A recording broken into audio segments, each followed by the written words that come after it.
Bueno, muy buenos días a todos los presentes. Hoy día martes 22 de marzo. Queremos dar inicio y agradecer su participación a este interesante webinar en el que conversaremos algunos aspectos normativos y de práctica y económicos relativos a la ley REP, conocida probablemente por ustedes, y el sistema de gestión no domiciliario. Además de estos alcances jurídicos y desafíos que importa la implementación de este nuevo sistema en Chile a pocos meses de su entrada en vigencia. Entonces creemos que esta es una perfecta oportunidad para abordar estos aspectos, atendido que los desafíos ambientales son hoy en día una cuestión prioritaria en nuestra sociedad. Pues bien, para estos efectos hoy contamos con la presencia de destacados panelistas que desde luego les agradezco su participación y su entusiasmo por querer comentar desde sus diferentes perspectivas. Así es como nos acompaña Daniel Vargas, coordinador de la ley REP en la Oficina de Economía Circular del Ministerio de Medio Ambiente. Desde la consultora ProREP nos acompaña Marcos Segal, consultor líder, y Nesko Kuzmicic, gerente técnico de la misma institución. Por parte de Quiri Compañía, quien les habla, Claudio Lizana, socio del área de libre competencia y corporativa, y Julio Recordón, asociado del grupo, de nuestro grupo de práctica de medio ambiente, y Tomás Appelgren, de nuestra práctica de libre competencia y mercados regulados. Pues bien, antes de dejarlo con nuestra primera exposición, les quiero comentar que todas las preguntas las dejaremos hacia el final. Les pedimos que la hagan vía el chat, que está debajo de su pantalla, incluyan el nombre completo, además de la pregunta. Esperamos tener 15 a 20 minutos para contestar estas preguntas, y en los próximos días le enviaremos asimismo una encuesta de satisfacción. Bueno, sin más, los dejo entonces en buenas manos con Daniel Vargas, coordinador de la ley REP, de la Oficina de Economía Circular del Ministerio de Medio Ambiente. Daniel, por favor, si puedes proceder. Muchas gracias. Muchas gracias, Claudio. Muy buenos días a todos y todas. Voy a proceder a compartir la pantalla.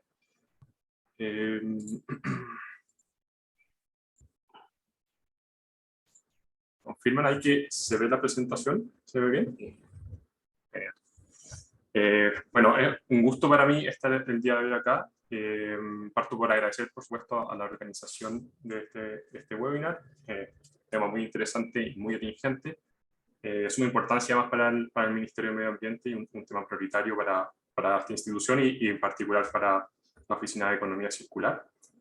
Y así que les agradezco mucho por la invitación a participar. El día de hoy yo voy a tratar de introducir el tema, enmarcar todo lo que es el tema de la ley REP dentro del paraguas más amplio que es la economía circular, y después ya ir entrando a cosas más específicas, en particular a hablar de la resolución que fija el catálogo de envases y embalajes, que va a complementar la regulación del Decreto Supremo de Metas y otras obligaciones asociadas de envases, que publicamos hace unos cuantos días, así como unas 2 semanas, algo así. Entonces, bueno, no, ya Claudio ya me presentó, estaba pensando que necesitaba presentarme, pero en fin. Entonces partimos un poco con introducir el concepto de qué es la economía circular, y para hacer eso es siempre necesario introducir el concepto de qué es economía lineal, ¿ya? Entonces, desde básicamente la revolución industrial, el mundo se ha desarrollado económicamente a través de un modelo lineal de desarrollo económico, ¿ya? Y acá, yo sé que hay mucha gente que está introducida en el tema, entonces voy a tratar de, esta primera parte, no entrar en demasiado detalle para no alatear a los asistentes que ya se manejan, pero igual siempre es bueno, ¿no es cierto?, nivelar un poco la cancha para que aquellos que no se manejan tanto también estén al tanto de estas materias. Entonces, bien rápido, el concepto de economía lineal se basa en lo que ven en esta lámina, ¿no?, en esta imagen. Es un modelo de desarrollo económico que básicamente se mueve sobre esta línea, una línea que comienza en las actividades extractivas, ¿no es cierto?, donde se obtienen materias primas desde el medio ambiente. Después se mueve en una línea en que se someten estos materiales a distintos procesos, ¿no? Procesos de refinación, de recombinación, donde se elaboran distintos productos que eventualmente entran en redes de distribución y llegan a consumidores, ¿cierto? Consumidores como ustedes, consumidores como yo, que utilizan estos productos para obtener un beneficio, una utilidad, ¿no? Y por regla general, no siempre, pero en la mayoría de los casos, una vez que ese producto cumplió su función y terminó su vida útil, termina generando un residuo, ¿no? Y ahí es donde se termina la línea. Ahora, ¿cuál es el problema de este modelo de desarrollo? Es que precisamente esta línea no está suspendida en un vacío, no está en el espacio, ¿no es cierto? Está conectada en sus dos extremos al medio ambiente, ¿cierto? Tanto en la actividad extractiva como en la generación del residuo, porque normalmente lo que ocurre cuando se genera un residuo es que este es reinsertado en el medio ambiente, ¿cierto? De distintas formas. En el mejor de los casos, un residuo sólido termina en un relleno sanitario. En el peor de los casos termina, ¿no es cierto?, en medios naturales, en humedales, en los mares, en los bosques, etc. ¿Ya? Y es en esos dos extremos de la línea donde se genera precisamente un problema, ¿no es cierto? Porque en estos dos puntos es donde se generan daños ambientales significativos, ya sea por el agotamiento de recursos de materias primas no renovables, ya sea por las emisiones que se generan como residuo y que contaminan la atmósfera, o ya sea como el ejemplo que hacía recién sobre los residuos sólidos que terminan en medios naturales con rellenos sanitarios. ¿Ya? Entonces, ¿en qué consiste la idea de transitar desde una economía lineal a una economía circular? Consiste en tratar de reducir esos impactos ambientales y básicamente tratando de unir los dos extremos de esta línea entre sí, ¿no es cierto? ¿Y eso qué significa? Significa que generamos un círculo en que pretendemos que se genere la menor cantidad posible de residuos y que los residuos que se generen idealmente sean reintroducidos en la economía o se mantengan dentro de la economía y no se reinserten en el medio ambiente con los obvios impactos ambientales que esto tiene. Entonces, para recapitular, transitar de una economía lineal a una economía circular implica aumentar la eficiencia del uso de los recursos, ¿ya? Y eso, como decía, tiene un impacto positivo en el medio ambiente, reduce nuestra huella medioambiental y a su vez aumenta la productividad de nuestra economía, ¿ya? Y en el fondo, algo que me gusta harto a mí recalcar en estas presentaciones es que nos hemos desarrollado a través de un modelo lineal, no porque las empresas sean malas, o las personas sean malas, o las personas sean limitadas intelectualmente, sino porque las reglas del juego han significado hasta el momento que esa es la forma más rentable de funcionar, ¿no es cierto? Es la forma más económica de consumir, es la forma más rentable de producir para las empresas, ¿ya? Entonces, básicamente eso implica que hay que modificar las reglas del juego en alguna medida, ¿ya? Y ahí es donde entra el rol de las políticas públicas y la regulación, y en particular el rol del Ministerio de Medio Ambiente, ¿no? El Ministerio de Medio Ambiente es principalmente un ente regulador, ¿ya? También tenemos otros roles, tenemos roles de promoción, de difusión, etcétera, que también son importantes en este tránsito de la economía lineal a la economía circular, pero el principal rol de nuestro ministerio es el de regulación, ¿ya? Y eso implica, en general, hacer cambios de reglas del juego. Y ahí es donde entra la REP, ¿no es cierto? Lo que nos convoca el día de hoy. La REP es un cambio en las reglas del juego, ¿ya? Y en que ahí vamos a explicar en más detalle en qué consisten esos cambios. Y lo que pretende la REP, ¿no es cierto?, es ayudarnos a transitar de una economía lineal a una economía circular, principalmente a través del fomento del reciclaje. También tiene otras aristas, pero ese es el principal objetivo de la ley REP. Y como probablemente muchos de ustedes lo tienen súper claro, el reciclaje no es como el caballito de batalla de la economía circular, pero la verdad es que la economía circular es mucho más que eso. Hoy día nos vamos a quedar en este tema, pero la economía circular es mucho más que reciclaje. Es reducir la cantidad de residuos que se generan. Ni siquiera llegar al punto en que hay que reciclar, sino que el residuo ni siquiera se haya generado. Reducir la cantidad de materias primas que necesitamos para producir los distintos productos, mercancías que consumimos, etc. Pero, volviendo al tema que nos convoca, entonces, reciclaje y ley REP. Entonces, bien súperamente, ¿qué es la ley REP? Tengo el Zoom tapándome la diapositiva. Entonces, ¿qué es la ley REP? La ley REP es básicamente un instrumento económico de gestión de residuos, y lo que hace es que obliga a lo que la ley denomina productores, que en jerga común y corriente son los fabricantes de los productos o los importadores de los productos, a organizar y financiar la gestión de los residuos que se producen a partir de esos productos que ellos comercializan, ¿ya? Este mecanismo REP en Chile está establecido en la ley 20.920. No voy a entrar en detalle en la ley. La ley establece varias cosas, le da varias facultades y responsabilidades al Ministerio de Medio Ambiente y otras instituciones, pero en su corazón y en su aspecto principal lo que hace es que establece el mecanismo REP. La misma ley define 6 productos prioritarios. son los 6 productos que ven en esta lámina. Y básicamente, como ya saben, lo que nos convoca hoy día son los envases y embalajes, así que vamos a dejar los otros fuera también de la presentación, pero creía que era bueno que tuviesen esa visión general. Entonces, ¿cuál es la lógica de la ley REP? Esto yo creo que es la parte más importante de la presentación. Hoy día tenemos, ¿no es cierto?, productores de ciertas mercancías, de ciertos bienes que los consumidores utilizamos. Pensemos en el ejemplo de la botella de agua, perdón, el agua embotellada. Entonces, tenemos un productor de agua embotellada, ¿no es cierto?, tiene un proceso en una planta productiva con la cual obtiene este producto, y después a través de una red de distribución lo inserta en el mercado hasta que llega a consumidores como ustedes. ¿Ya? Después consumidores compran esta botella en un supermercado, un almacén o donde sea, y consumen este producto, ¿no es cierto? Y generan un residuo, que es una botella plástica vacía. ¿Ya?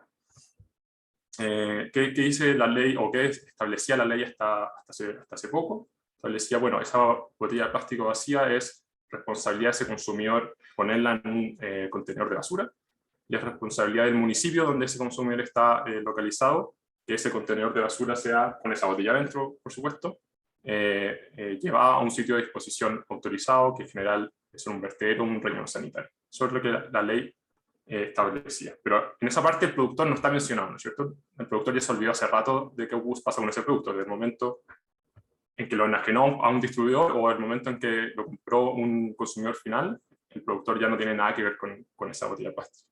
Entonces, ¿qué es lo que hace la ley REP? Como dice su nombre, le extiende la responsabilidad al productor y le dice, no, usted no se puede olvidar de esa botella tan rápido. Una vez que esa botella se convierte en residuo, de alguna forma usted va a ser responsable de lo que ocurre con esa botella. ¿Y cómo hace eso el mecanismo REP? Lo que establece es que ese productor que introduce envases plásticos al mercado va a tener una meta de recolección y valorización de residuos. ¿Ya? Entonces, como dice ahí, X% de todo lo producido. Entonces, si ese productor, digamos que vendió 100 kilos de plástico en botellas en agua embotellada, ¿no es cierto? O sea, en todas las aguas embotelladas que vendió, en un total de 100 kilos de plástico, entonces va a tener que, si ese X fuera un 50, entonces va a tener que recolectar y valorizar 50 kilos de plástico de envase. ¿Ya? Y acá usamos el término valorización, que es el término amplio, pero esto incluye reciclaje y otras formas de aprovechar los residuos. ¿Ya? ¿Qué establece la ley? La ley dice, bueno, usted tiene que cumplir esa meta. Para cumplir esa meta tiene que organizar un sistema de recolección y reciclaje de residuos y tiene que financiar. Entonces, ahora los productores, cuando introducen un producto como un agua embotellada al mercado, van a tener un costo adicional, ¿no? El costo que esa botella genera para ese productor, en cuanto que tiene que cumplir con dicha meta de valorización y de recolección y valorización. ¿Ya? Esto naturalmente va a quedar introducido en la matriz de costos de ese productor y de todos los productores que están dentro de esta regulación, naturalmente, lo que, por cómo funciona el mercado, ¿no es cierto? Por la lógica de equilibrio de mercado va a significar que probablemente el precio de ese producto va a aumentar en alguna medida, ¿no? Dependiendo ahí de la forma de la demanda, de las elasticidades, de los equilibrios que se ven en ese mercado, probablemente una parte de ese costo va a traspasarse a los consumidores. ¿Ya? Y eso en materia de regulación ambiental es algo que consideramos positivo, ¿no? Porque responde al principio de que el que contamina paga.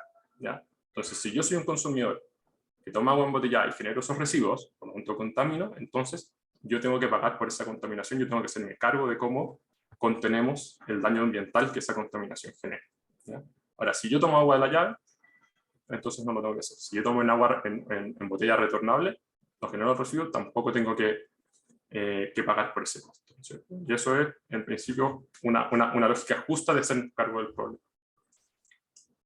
Bueno, ahora no entré en detalle, pero el mecanismo a través del cual los productores se hacen cargo de estas metas y estas obligaciones es a través de los sistemas de gestión.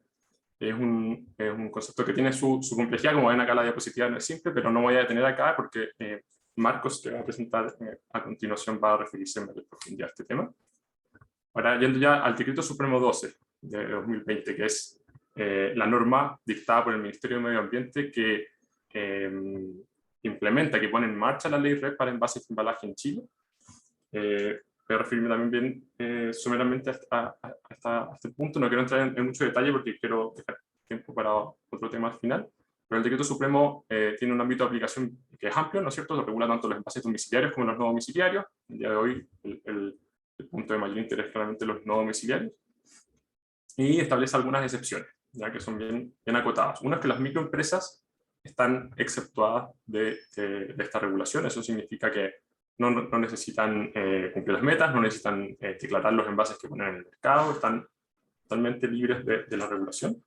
Después, las empresas que producen muy pocos envases, y esto es menos de 300 kilos al año, están exceptuadas del cumplimiento de metas, pero sí están obligadas a declarar, ¿ya? Dentro del sistema de la red tienen que informar a las autoridades ambientales cuántos envases introducen en el mercado durante un año dado, y esto es naturalmente para facilitar la fiscalización de esta actividad. Y por último, los envases retornables y reutilizables también están exceptuados de la regulación. Esto es que un productor vende sus productos en envases de estas características, no necesita cumplir metas. Y esto es naturalmente porque estos envases presentan ventajas ambientales significativas sobre los otros, que hacen que se justifique que no estén sujetos a meta y así también incentivar su utilización. Sin embargo, los productores que utilizan estos envases sí tienen que informar al ministerio respecto a los envases que están comercializando. Acá están las metas que tiene las categorías de envases no domiciliarios. Como ven, parten en valores que no son especialmente bajos, pero son bien moderados, y a lo largo de 9 años van aumentando significativamente hasta llegar a niveles bastante altos.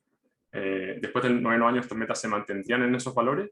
Sin embargo, esta es una regulación que la misma ley establece que debe ser revisada cada 5 años. Entonces, estas metas no están escritas en piedra, pero por los próximos años deberían estar fijas en estos valores.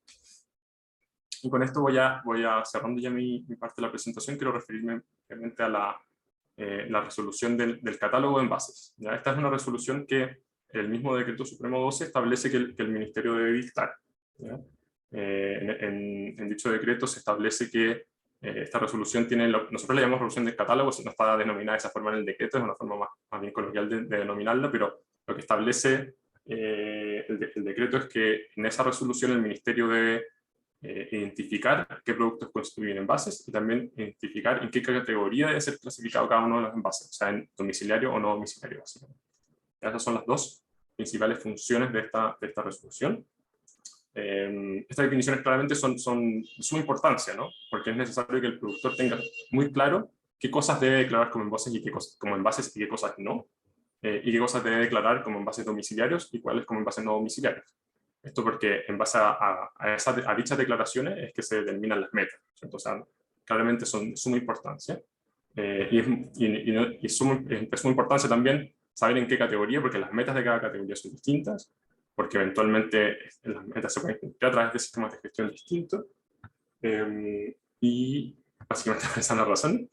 Y que acá quiero aclarar algo muy importante que ha salido en reiteradas ocasiones durante este proceso, porque esta resolución fue sometida a consulta pública, entonces tuvimos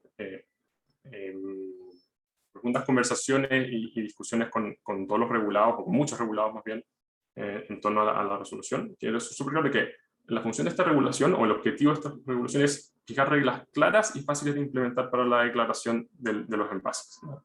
Lo que necesitamos acá es que no haya mayor espacio de interpretación, que el productor sepa rápidamente y claramente dónde y cómo debe declarar sus envases. Pero esta resolución no pretende que la clasificación entre envase domiciliario y no domiciliario sea perfecta. Por un lado eso es imposible, ¿no?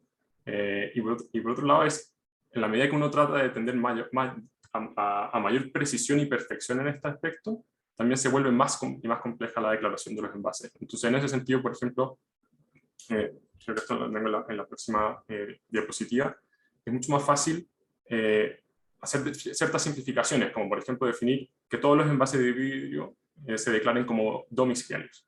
Y nosotros sabemos que eso no es una categorización perfecta, sabemos que hay envases de vidrio que van a destinos que son no domiciliarios, ¿ya? Sin embargo, el peso relativo entre uno y otro es tan abismantemente distinto que no se justifica complejizar más el mecanismo de declaración y más la regulación para hacer esas pequeñas distinciones, ¿ya? Y en ese sentido, por eso quería dejar súper claro que que van a haber cosas que son domiciliarias que van a quedar categorizadas como no domiciliarias en esta resolución, y también a la inversa, ¿ya? Pero esas son cosas que están en el margen, están en el límite entre unos y otros, pero la gran masa de los bases va a quedar categorizada de forma correcta, y eso al final es a lo que apunta esta resolución, ¿ya? Entonces, ahora para ir terminando ya definitivamente, quiero explicar un poco la lógica general de cómo está estructurada la resolución en cuanto a la separación entre domiciliario y no domiciliario. ¿Ya? Básicamente los productores van a tener que entrar a la resolución y aplicar en el fondo van a tener que entrar y van a observar que hay 3 criterios para clasificación, ¿ya? Están ordenados así como están en esta diapositiva, pero no deben aplicarse todos los criterios, sino que se debe aplicar el primer criterio, y en caso de que el primer criterio no sea suficiente para determinar la categoría del envase, entonces deben pasar al siguiente criterio, ¿ya? Entonces, el primer criterio es un criterio de aplicación general, ¿ya? En la resolución van a poder observar un árbol de decisión que les va a decir, si tu envase tiene tales características, entonces es domiciliario, si tiene tales, no domiciliario. Si tiene tales, entonces anda a ver el siguiente paso del árbol de decisión, etcétera, etcétera. Y ahí van a ver que, por ejemplo, los envases terciarios, en términos generales, van a ser todos no domiciliarios, ¿ya? Los envases de vidrio, como decía antes, van a ser todos domiciliarios. ¿Ya? Los envases de repuestos para reparación van a ser todos no domiciliarios. Y ahí sabemos que esa categorización no es perfecta. Sabemos que hay personas que compran repuestos para reparación y reparan en sus propias casas, y ese envase se va a generar en una casa. Pero en términos generales, la mayoría de los envases de repuestos para reparación se generan en lugares no domiciliarios, y por lo tanto hicimos esa simplificación, ¿ya? Y así por una serie de otros criterios, y cuando llegue entonces a cierto punto, van a ver que el criterio 1 de aplicación general, que está contenido en ese árbol de decisión, le dice, su envase no puede ser clasificado dentro de este criterio, tiene que pasar al siguiente criterio, ¿ya? Y ahí está la etapa 2 de la resolución, en la que solo se debe consultar en la medida que la etapa 1 no haya sido capaz de clasificar el envase, ¿ya? Y en esa etapa, básicamente lo que tiene la resolución es una lista muy extensa de distintas familias de productos, ¿ya? Donde se fija un criterio objetivo para categorizar cada uno de esos productos, ¿ya? Entonces, para ir a un ejemplo concreto, uno va bajando por la lista y una parte están alimentos y aparece arroz, ¿ya? Y lo que dice la resolución, mira, si el envase de arroz es de, no sé cuál es el límite, puede que esté diciendo un valor que es incorrecto, pero si el envase de arroz es de más de 10 kilos o más de 15 kilos, entonces usted lo categoriza como no domiciliario.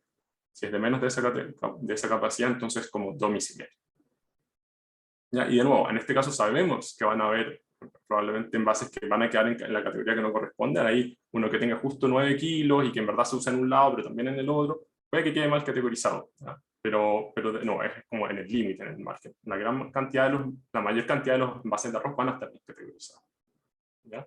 Y esa es la etapa 2, y es posible, ¿no? Por cómo es el mercado, que existan productos que no quedaron dentro de la lista, y eso puede ser porque aparecen nuevos productos, porque se pasó, porque las listas son realmente muy largas y puede ser que hayan habido errores, y en ese caso existe un tercer criterio para los productos que hayan quedado indeterminados en este aspecto, en el cual en el fondo el productor tiene que entregar ciertos antecedentes para justificar por qué va a categorizar su producto en una u otra categoría, y esos antecedentes además deben ser entregados al sistema de gestión, y esto a su vez después al Ministerio de Medio Ambiente, y el objetivo naturalmente acá es que después vayamos complementando esta lista y perfeccionando, ¿ya? Y ahí destacar algo súper importante, precisamente esto se puso en la resolución y no en un decreto, porque sabemos que esto va a tener que ser dinámico, va a haber que ajustarlo, va a haber que corregir errores que seguro que cometimos, y también va a haber que ir ajustándolo a las nuevas realidades del mercado nacional, y por lo tanto es importante que esté en un instrumento más flexible como una resolución y no en un decreto supremo. Y eso, así con eso doy la palabra al siguiente expositor. Muchas gracias. Muchas gracias, Daniel, por la presentación. Sí. Le damos ahora la palabra a Marco Segal, consultor líder de ProRed.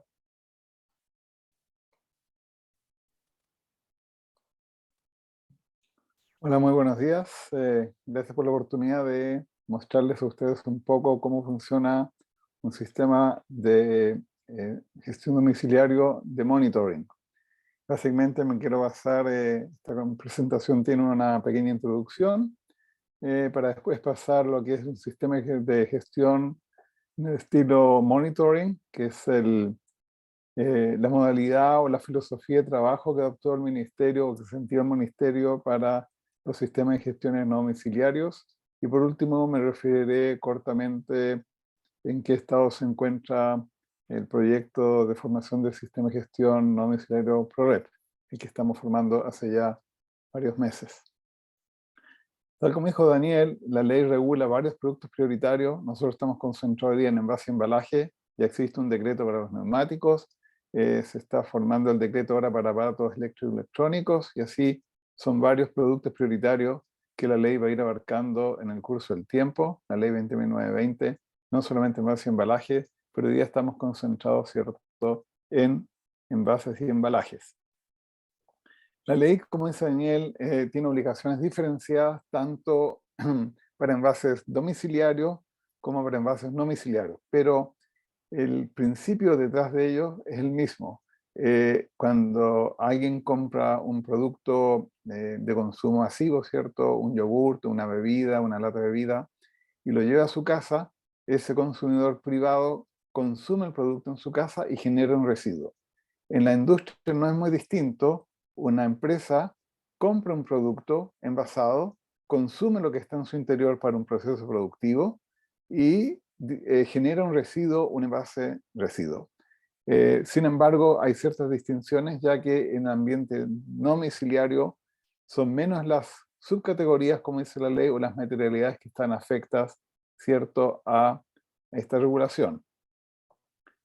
¿Cuáles son estas materialidades? Son tres: el metal, papel, cartón y plástico. Son las materialidades que están afectas a la regulación de la ley REP, y por lo tanto la ley REP en los sistemas o en el ámbito no domiciliario lo que busca es, cierto, que las empresas que hoy día consumen productos y generan residuos, envases y embalajes, que esas empresas tengan un incentivo y una obligación también a reciclarlas en forma progresiva. Porque como sabemos, la ley, ¿cierto?, lo que quiere incentivar es que se generen menos residuos tanto en las casas, ámbito domiciliario, como en las industrias o en el comercio en ámbito no domiciliario.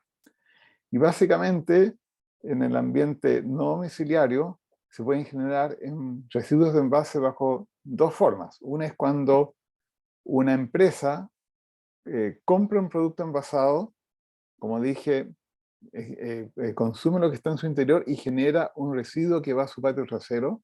Y por otra parte, cuando la empresa importa un producto, lo trae también a su patio trasero, a su bodega, consume lo que está dentro y genera también ahí un residuo de envase. Ahora, la empresa habla de productores, aunque la empresa no produzca algo, sino que es un comercializador, importador, ¿cierto?, que importa, no tiene producción acá en Chile, importa un producto para su reventa, pero lo tiene que reenvasar, por ejemplo, genera también en su patio trasero, entonces, un residuo de envase, estaría afecto a la ley. ¿A qué tipo de producto entonces aplica la ley, cierto? A cajas, a bines, a contenedores, film de embalaje muy común, tambores que se importan, IBC, un gran producto, ¿cierto?, en la industria. Todos esos están regulados por la ley en el ámbito domiciliario, y todos los envases secundarios y terciarios, o sea, el film plástico, ¿cierto?, que está alrededor de un pallet, o los sunchos, por ejemplo. También todos los envases de aceite motor y aditivos para combustibles de vehículos.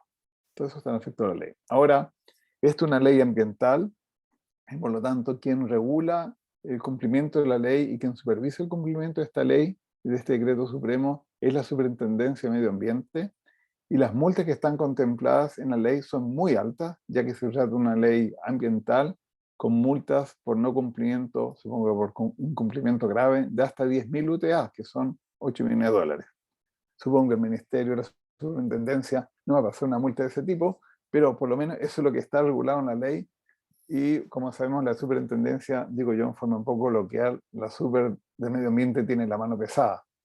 Así que obviamente vale más, como siempre, cumplir, ¿cierto?, con estas disposiciones legales. Bueno, el funcionamiento de la REP es básicamente que los productores tienen que, ¿cierto?, reunirse, ¿cierto?, que tienen que convocarse, juntarse para formar un sistema de gestión. Esto es una obligación de los productores. Solamente productores pueden ser parte de un sistema de gestión. El sistema de gestión lo que hace es recopilar la información, como voy a mostrar ahora más adelante, en un sistema de monitoring, para, en nombre de sus asociados, demostrarle al Ministerio del Medio Ambiente, ¿cierto?, de que están cumpliendo con las metas de valorización o reciclaje. Entonces, un sistema de gestión está básicamente conformado solamente por productores, está bien, está acá, solamente por productores. No puede haber ni consultoras, ni gestores, ni valorizadores, ni recolectores de residuos, ni municipios, solamente los productores, o sea, aquellas empresas que generan residuos de envase en sus instalaciones son los que pueden entonces, las que enajenan por primera vez un producto al mercado, son aquellas empresas que pueden ser parte de un sistema de gestión y más bien están obligadas a formar un sistema de gestión e incorporarse uno. La ley lo que ha incentivado mucho es que se formen sistemas de gestiones colectivos, o sea que las empresas se reúnan, más de 20 empresas mínimo, que se reúnan estas empresas y por lo tanto cuando estas empresas se reúnen y forman un sistema de gestión con más de 20 empresas miembros, lo que pasa es que los envases que ellos colocan en el mercado se vuelven fungibles y ya el sistema de gestión no tiene que demostrar, vamos a ver un poquito más adelante en detalle, que se están recolectando y valorizando sus envases, sino que la materialidad, o sea, el plástico o el cartón o el metal, envase de metal, se están recolectando y mandados a su reciclaje. Muy importante en esto, ¿cierto?, es la transparencia y libre competencia, por eso aquí tenemos también una charla sobre nuestros colegas de Kerry, que están asesorando y apoyándonos, ¿cierto?, frente al Tribunal de Libre Competencia y a la Fiscalía Nacional Económica, a que toda la información que se maneje dentro del sistema de gestión sea bajo los más altos estándares en términos de resguardo de la información y de libre competencia, ya que en un sistema de gestión, que no es un sistema de gestión, es una empresa, en este caso, en nuestro caso, una corporación que se está formando, donde van a haber muchos tipos de empresas y también competidores, van a estar sentados en la misma mesa y van a estar entregando información respecto de cuántos envases en forma agregada colocan en el mercado. Es una información entonces comercialmente sensible. Las empresas quieren y necesitan que esa información esté muy resguardada, pero también el regulador quiere que esa información no se pueda prestar para un mal uso.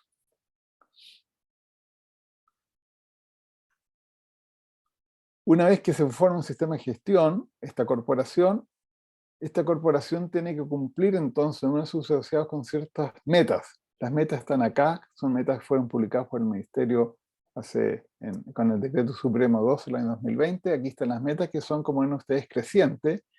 Los que están en negrito son los números, porque se supone que hoy día, en base a los estudios que ha hecho el Ministerio, que esas metas hoy día estarían ya cumplidas, o sea, en 2023, cuando parte la ley del próximo año, la obligación de las empresas ya de demostrar que están valorizando su materialidad. En el caso del metal, se supone que hoy día el 32% de los envases metálicos están siendo recolectados y valorizados en las empresas, y asimismo, ¿cierto?, el papel y cartón, el 80%, y en el plástico un poco menos. Entonces, estas metas son crecientes y lo que el sistema de gestión tiene que hacer es demostrar en nombre de sus asociados que estas metas se están cumpliendo con estas cantidades. Ahora, voy a saltar esta y quiero entrar a esta lámina que es un poco compleja, pero que es el corazón del sistema monitoring y que quiero aclarar, no en todos los detalles. Yo sé que aquí no va a quedar todo claro y por eso estamos, ¿cierto?, abiertos a responder las preguntas más tarde o en reuniones individuales explicarles cómo funciona el sistema de monitoring. El sistema de monitoring parte de la base de que las empresas, y eso fue la base con la cual partió el Ministerio cuando empezó a pensar en esta regulación años atrás, que las empresas hoy día, en su vasta mayoría, las empresas hoy día están recolectando, están mandando sus envases, ¿cierto?, a una valorización en el caso que se pueda. O sea que esos envases no necesariamente terminan, por supuesto, no en la naturaleza, en los océanos, en el bosque, como decía Daniel, y tampoco en rellenos sanitarios necesariamente, sino que terminan en un valorizador, en un reciclador. Entonces, ¿cómo funciona esto? Cortamente les voy a explicar acá. Está el productor, que como dijimos, el productor no es necesariamente alguien que produce algo en el país, sino que es alguien que coloca un producto envasado en el mercado, por eso se llama productor. Coloca un producto envasado en el mercado y se lo vende a su cliente. Ese cliente toma ese producto envasado, consume su interior y genera un residuo de envase. Por eso se llama consumidor. Igual que en la casa un consumidor domiciliario, también en la industria existe la figura del consumidor, pero se llama consumidor industrial, no domiciliario. Y ese consumidor ahora genera un residuo de envase y ese residuo de envase lo retira un gestor. Generalmente estos consumidores, estas empresas tienen gestores, empresas que recolectan residuos, ¿cierto? Tienen contratos con ellos. Ese gestor retira los residuos y se lo envía a un reciclador. ¿Qué hace la corporación, el sistema de gestión, esta corporación, en nuestro caso ProRed? ¿Qué hace? Va entonces, este sistema de gestión le pide a sus socios, a los productores que colocaron estos productos envasados en el mercado, le pide que le entregue la información, se la deben entregar, esa es la obligación del productor, integrar un sistema de gestión, entregar la información, ¿cierto?, de qué tipo de envase están colocando en el mercado, qué materialidad, le paga un fee al sistema de gestión por la cantidad y tipo de envase, y el sistema de gestión con ese dinero lo que hace, ahora le paga al consumidor industrial cierto incentivo o le coloca, lo ayuda, ¿cierto?, a que esos residuos que está generando en sus patios traseros pueden ahora ser en forma creciente recolectados y valorizados por un gestor. Y el sistema de gestión, esta corporación, le pide al gestor que le entregue, por favor, información respecto a qué cantidades retiró de consumo industrial y qué llevó a la valorización.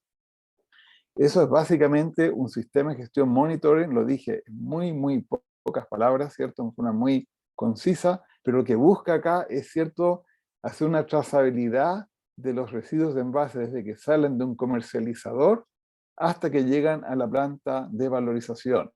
El sistema de gestión de esta corporación reúne toda esa información y se le presenta al Ministerio del Medio Ambiente en un informe anual, entonces una vez al año. ¿Cuál es el rol acá y el consumidor industrial entonces? Las empresas que compran, ¿cierto?, estos productos envasados, estos productos industriales que compran de sus proveedores, tienen un rol muy importante en la ley porque el consumidor industrial es el que posee el envase, igual que en las casas. Nosotros, cuando consumimos un bien en las casas, tenemos un envase en nuestra casa y ahora debemos ponerlo a disposición de un sistema de gestión domiciliario, el cual va a mandar a recolectar, ¿cierto?, en nuestros domicilios esos envases. El consumidor industrial también tiene un rol muy importante. ¿Cuál es?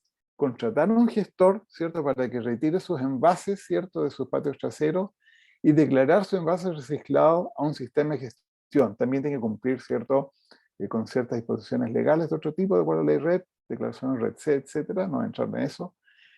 El consumidor industrial va a firmar un convenio con el sistema de gestión.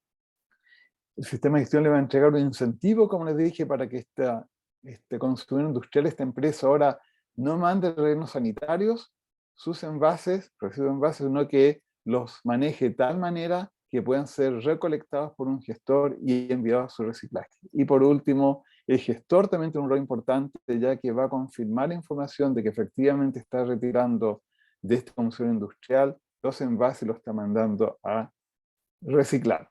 3 preguntas que surgen una y otra vez en las empresas. Las empresas me dijeron, ayer me dijo una empresa, pero si mis clientes están hoy día reciclando todo, mis clientes no botan nada, o yo soy zero waste. Bueno, las preguntas son, ¿puede un productor, o sea, esta empresa que enajena un producto envasado en el mercado, puede cumplir la meta con el reciclaje que le hace a su gestión en su patio trasero? No. Lo que la empresa tiene que hacer es integrar un sistema de gestión, pagar la ecotarifa e informar la cantidad de envases que está colocando en el mercado. Después el sistema de gestión de esta corporación es quien se hace cargo de reunir la información y presentarla al ministerio. El productor, una empresa, un sistema de gestión está obligado a retirar los envases de los consumidores industriales. No está obligado, lo puede hacer, es bueno que lo haga, pero no está obligado. Y por último, una pregunta muy común también, ¿un consumidor industrial está obligado a gestionar y reciclar sus residuos en su patio trasero? Sí, el consumidor industrial está obligado, ¿cierto?, a disponer, igual que un consumidor domiciliario, a poner sus envases a disposición de un gestor para que estos los retire y puedan ser reciclados en forma creciente. El sistema monitoring, esta lámina no la quiero saltar, no era el tiempo. 2, 3 información en base a ProRep. Hay una hoja de ruta para la conformación del sistema de gestión y es común a todos nosotros. Hay un plazo que es muy importante para las empresas que colocan los productos envasados al mercado para los productores, ¿cierto? Es que tienen que unirse a un sistema de gestión un año antes de comenzar el cumplimiento del año 2023. En 16 de septiembre del 2023 parte la ley en sí, pero un año antes los sistemas de gestión tienen que entregar un plan de gestión en nombre de sus asociados y la empresa no somos parte de un sistema de gestión. El sistema de gestión no va a poder informar que esa empresa está colocando un producto en el mercado y por lo tanto estaría en incumplimiento. Por lo tanto es importante cumplir, ¿cierto?, con los plazos para que se pueda informar a la autoridad que las empresas ya están dentro del sistema de gestión un año antes. ProRep hoy día tiene números de socios crecientes, esto ha pasado muy rápido, ¿cierto? Hay varios socios de todos tipos, empresas industriales básicamente que están con nosotros. ProRep está siendo apoyado tanto por RIC Alemania como por Valipack, el sistema de gestión domiciliar que escogió el ministerio para, el modelo que escogió el ministerio para implementar la REP no domiciliaria en Chile. Y por último, se han ido cumpliendo ciertas metas, ¿cierto? Donde hemos cumplido ya el hito de tener más de 20 empresas, el hito 2, que era presentación del estatuto al Tribunal de Libre Competencia, que también estamos con eso, y estamos en el hito 3, que es contratando gente de proyecto, y estamos formando la corporación y trabajando en el plan de gestión. Después vienen otros hitos, ¿cierto? El 4 y el 5, que es la plataforma de reporting, que es una plataforma importante, web-based, basada en la web, para que las empresas puedan informar sus envases. Y por último, la puesta en marcha el próximo año. Eso sería, y atento después a las consultas. Gracias por la presentación, Marco. Los dejamos ahora con Tomás Appelgren, que es asociado del Grupo de Libre Competencia y Mercados Regulados de Kering. Hola, muy buenos días. Hoy voy a hablar sobre algunos aspectos de libre competencia que emanan de la Ley de Responsabilidad Extendida del Productor. Dado el tiempo, intentaremos dar un repaso general a los aspectos más relevantes, sin entrar en muchos detalles ni aburrirlos con asuntos legales que solo nos interesan a los abogados. Bueno, en primer lugar, quiero hacer énfasis en el especial interés que ha tenido el legislador y la autoridad por la libre competencia en el marco de la Ley de Responsabilidad Extendida del Productor, que naturalmente trata de una materia más propia del derecho ambiental. Es tanto así que incluso se consagra como principio inspirador de la ley REP el respeto a la libre competencia. Y como verán, este principio no queda ahí como un simple principio, sino que se materializa en una serie de obligaciones y normas concretas que se incorporan a la ley y que resultan muy relevantes a la hora de diseñar e implementar un sistema colectivo de gestión. Pero, ¿la libre competencia es relevante para efectos de la ley REP? Resulta ser un tema relevante por distintas razones. En primer lugar, la responsabilidad extendida del productor es un instrumento económico. Se busca reducir la generación de residuos, fomentar el reciclaje y la reutilización, instaurando el principio del que contamina paga. Y para dicho propósito se requiere crear nuevos mercados y potenciar otros que ya existen, en busca de que se genere una industria de reciclaje potente, por así llamarle. Para lo anterior, resulta fundamental que estos mercados operen de manera adecuada, que se transformen en mercados desarrollados y eficientes. Y para ello, como sabéis, resulta fundamental que exista competencia. Por otro lado, los sistemas colectivos de gestión son en su naturaleza una instancia de encuentro y colaboración entre competidores.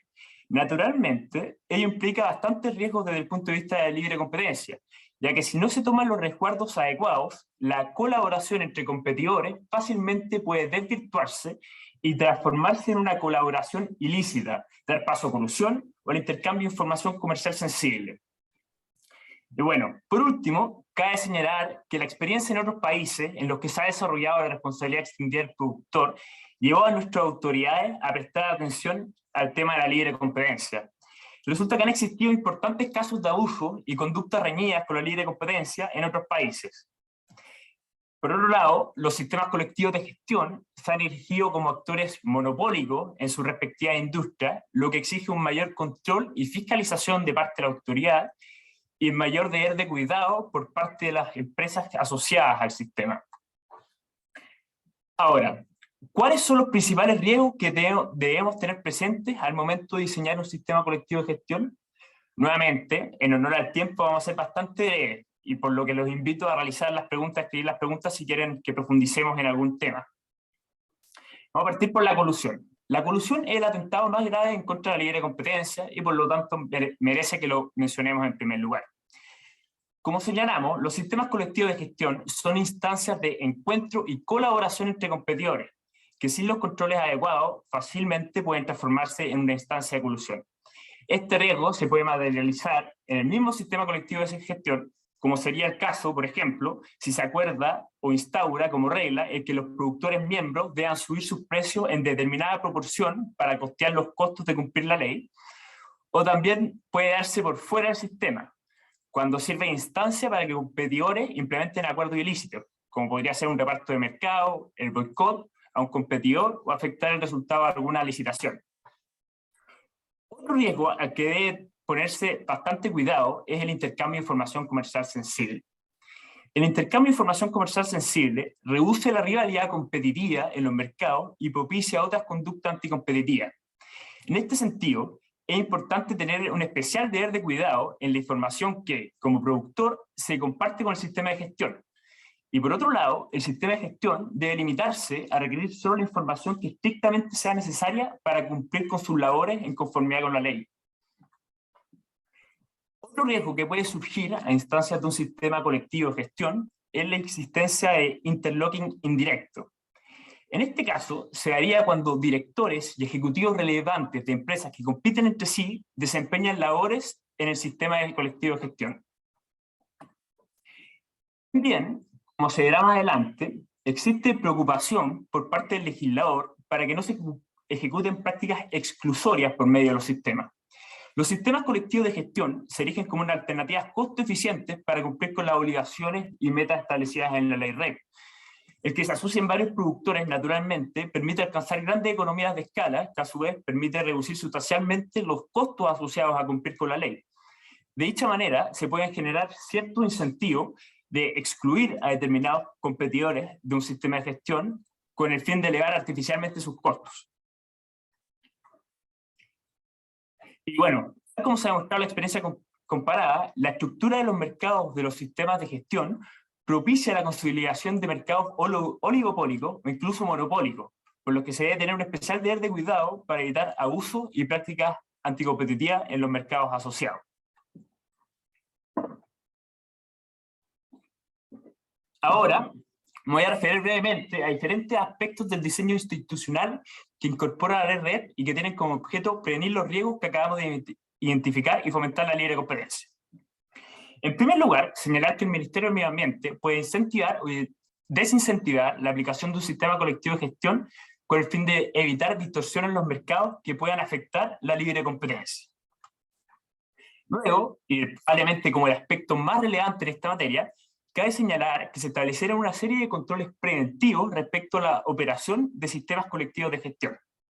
En primer lugar, la ley REP establece que para que los sistemas de gestión puedan formarse, requieren previamente contar con un informe favorable del Tribunal de Defensa de la Libre Competencia. Y son dos los aspectos en los cuales el Tribunal de Defensa de la Libre Competencia debe pronunciarse.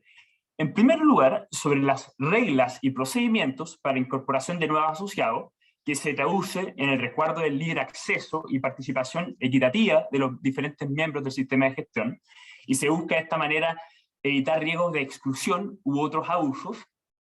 Y también, para cumplir con este principio, es importante también tener en consideración o permitir la salida voluntaria de los miembros y evitar causales de expulsión que puedan ser arbitrarias o discriminatorias. El segundo aspecto sobre el cual debe pronunciarse el Tribunal de Defensa de la Libre Competencia es respecto al funcionamiento del sistema. Este análisis dice relación con la estructura del sistema de gestión, el cómo se gestionará la información para evitar traspasos de información comercial sensible, y en general, en el fondo, cómo se evitarán los riesgos que acabamos de mencionar.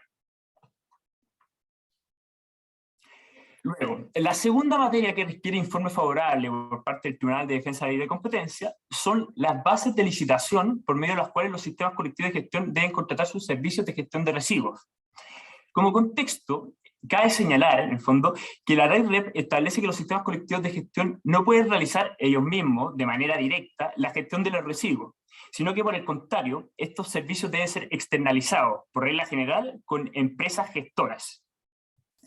Y para velar por la competencia en este mercado y evitar abusos u otras malas prácticas, se establece que los sistemas colectivos de gestión deben licitar estos servicios, debiendo contar con un informe favorable previo del Tribunal de Defensa de Ley de Competencia que declare que en dichas bases de licitación no existen reglas que impidan, restrinjan o entorpezcan la libre competencia. Bueno, como pueden ver, este control no aplicaría en los sistemas que funcionan bajo un modelo monitoring, como el que bien explicó Marco. Dichos sistemas no contratan servicios de gestión de residuos, por lo que no tienen la necesidad naturalmente de realizar licitaciones. Reiteramos, en el fondo, bajo un modelo monitoring, como el que operará ProRed, ya son los consumidores industriales quienes se encargan de gestionar los residuos que acumulan en sus patios traseros. El rol del sistema de gestión en este caso se reduce al de informar a la autoridad del cumplimiento de las metas, no a la gestión de residuos. Por lo tanto, no necesitan realizar licitaciones y por lo tanto no necesitan consultar ante el Tribunal de Defensa de Libre Competencia sobre esta materia. Bueno, ya que estamos medio atrasados con el tiempo, por último y para ir cerrando la presentación y dejar espacio a preguntas, destacamos que la autoridad ha tenido especial preocupación para que se adopten los resguardos adecuados para impedir el traspaso de información comercial sensible. En ese sentido, toma especial importancia el Decreto Supremo número 12 del Ministerio de Ambiente, que establece un deber de cuidado expreso en esta materia no solo respecto a los sistemas de gestión, sino que sobre los productores, los gestores y los consumidores industriales. Bueno, finalmente, para alentarlo a hacer ciertas preguntas y plantearnos sus inquietudes, cabe plantear en primer lugar, o cabe preguntarse en primer lugar, si la creación de un sistema colectivo de gestión debe o no someterse al control de operaciones de concentración que ejerce la Fiscalía Nacional Económica. La formación de un sistema colectivo de gestión tiene la naturaleza de joint venture entre las diferentes empresas que lo conforman. Por dicha razón, podría perfectamente clasificarse como una operación de concentración notificable bajo el título 4 del Decreto Ley 211. ¿Ya? Y otro tema que también puede resultar relevante es preguntarnos en qué medida se justifica el régimen especial aplicable a los sistemas colectivos de gestión en materia de libre competencia. En otras palabras, ¿en qué medida se justifica los costos y demoras asociadas a la obtención del informe favorable por parte del Tribunal de Defensa de la Libre Competencia? Muchas gracias. Muchas gracias, Tomás.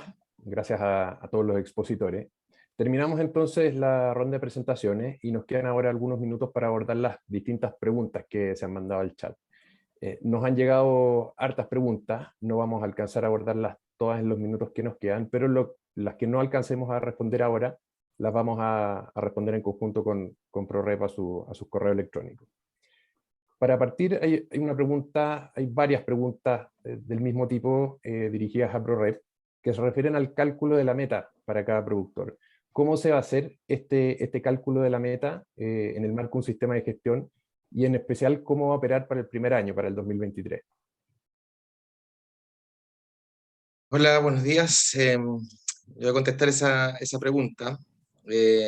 Hay ahí un cierto error conceptual en la pregunta porque las metas ya están establecidas. Las establece el ministerio, ¿ya?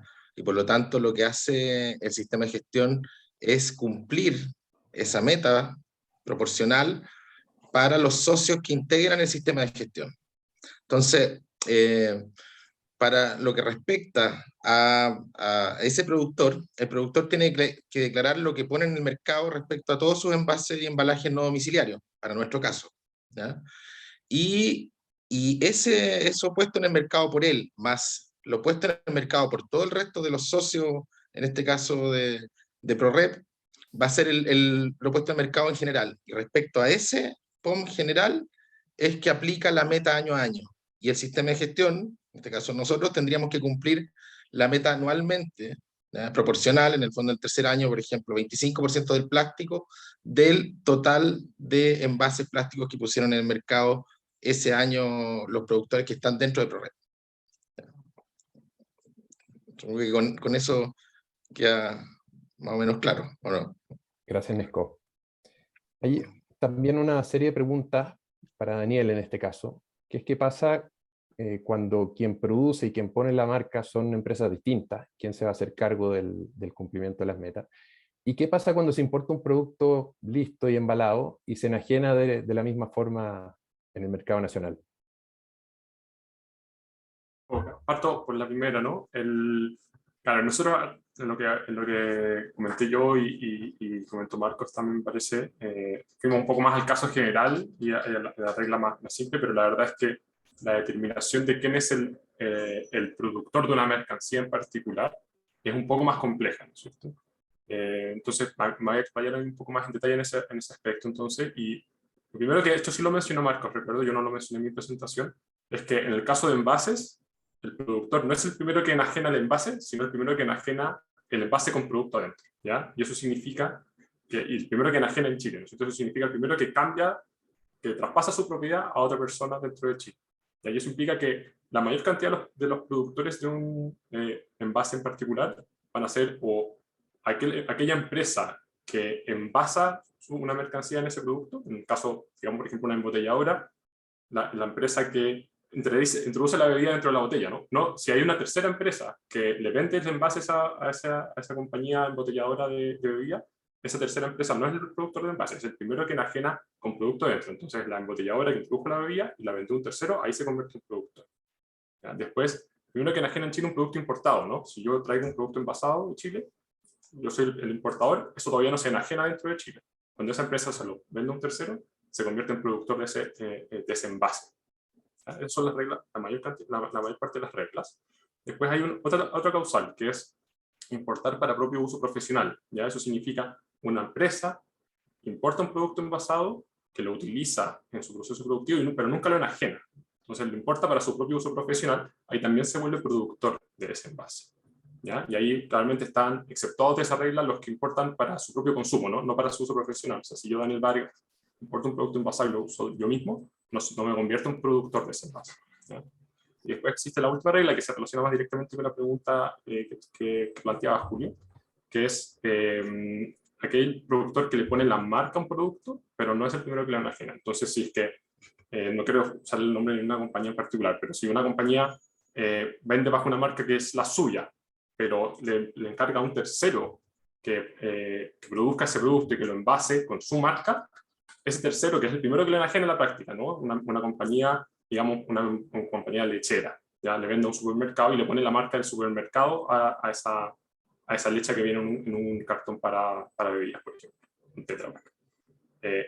Claramente el primero que lo enajena es la empresa lechera, ¿no? Lo introdujo en la caja, se lo vendió al supermercado y es la primera enajenadora. Pero la ley establece una excepción en esos casos, que es el primero que enajena bajo marca propia. Entonces, si la marca es la del supermercado, esa empresa lechera no se convierte en productor porque no está enajenando bajo su marca propia, y el supermercado, cuando lo enajena por primera vez con su marca, se convierte en productor. Entonces ahí está como esa excepción a la regla.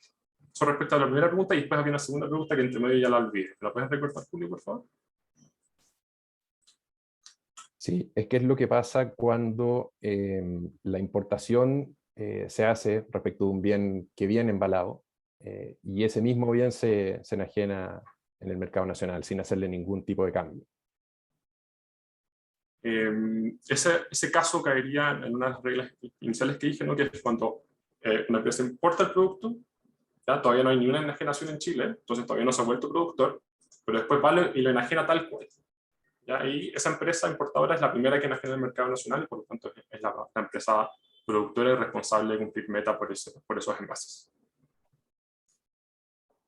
Perfecto, gracias, Daniel. Hay también preguntas vinculadas con la exposición, la última exposición de Tomás, en el sentido de cómo se asegura la información sensible que una empresa tiene que entregar al Ministerio de Medio Ambiente, y que finalmente va a ser conocida por los distintos productores en un sistema de gestión. Bueno, para responder a esta pregunta, en el fondo también tenemos a Marcos, que está a cargo de ProRed y que están a cargo de diseñar en el fondo el sistema que permitirá resguardar la información. Pero bueno, esencialmente lo relevante, entregar el mensaje acá, es que debe adoptarse un mecanismo idóneo que permita que la información que comparte un productor solo sea conocida por el sistema de gestión y que el sistema de gestión no la comparta con los demás competidores, sino que solo la comparta con la autoridad. Por otro lado, también debe tomarse en consideración que la información que debe requerir un sistema de gestión sea solamente aquella información que sea estrictamente necesaria para el cumplimiento de la ley de responsabilidad extendida del productor. No debe requerirse información que vaya más allá de eso. Entonces, los productores también, en el fondo, deben resguardar aquello, que no entregar más allá de lo que pide la ley. Ese sería, en el fondo, creo yo, el principal resguardo al respecto. Julio, si me permites complementar muy brevemente, creo que la respuesta Tomás fue perfecta, ¿no? Pero en la pregunta había una hipótesis que yo creo que es errada, que la persona que hacía la consulta operaba bajo la hipótesis de que una vez que el sistema de gestión conoce la información, la conocen los productores. Y ahí yo creo que la respuesta Tomás está implícito, pero en la práctica tiene que haber una muralla china en ese aspecto, ¿no? La información que entra al sistema de gestión no debe ser conocida en ningún caso por el resto de los productores, salvo que sea, no sé, información que ya no es sensible, ¿no? Como información que ya puede ser, bueno, yo sé que la información se vuelve pública, en ese caso no lo conocen solo los otros productores, sino todas las personas, todo el mundo en Chile, ¿no? Pero cuando la información es sensible y no debe ser conocida por otros, simplemente no se transmite esa información, no tiene que haber realmente una muralla china. Así es. Sí, bueno, gracias, Tomás, gracias, Daniel. Otra pregunta bastante recurrente vinculada con la industria química. ¿Qué pasa con los envases que contienen residuos peligrosos, trazas de residuos peligrosos? ¿Cómo hay que hacer para reutilizarlos? ¿Entran esto dentro de un sistema de gestión, dentro de las metas y obligaciones de la ley REP? ¿Y cómo? UNESCO es experto en residuos peligrosos, así que le dejo la palabra. Les Porque mucho. tú eres más experto. Pero los productores de envases que tuvieron algún producto peligroso tienen que ser parte también de las obligaciones, están obligados por sus envases dentro de la red. Por lo tanto, tienen que adherirse a un sistema de gestión, probablemente en la mayoría de los casos, cuando son peligrosos, sería un sistema de gestión no domiciliario.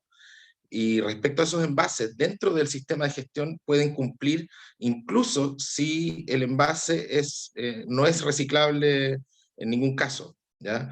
Lo mejor para entender lo que es un sistema de gestión es un balance de masa.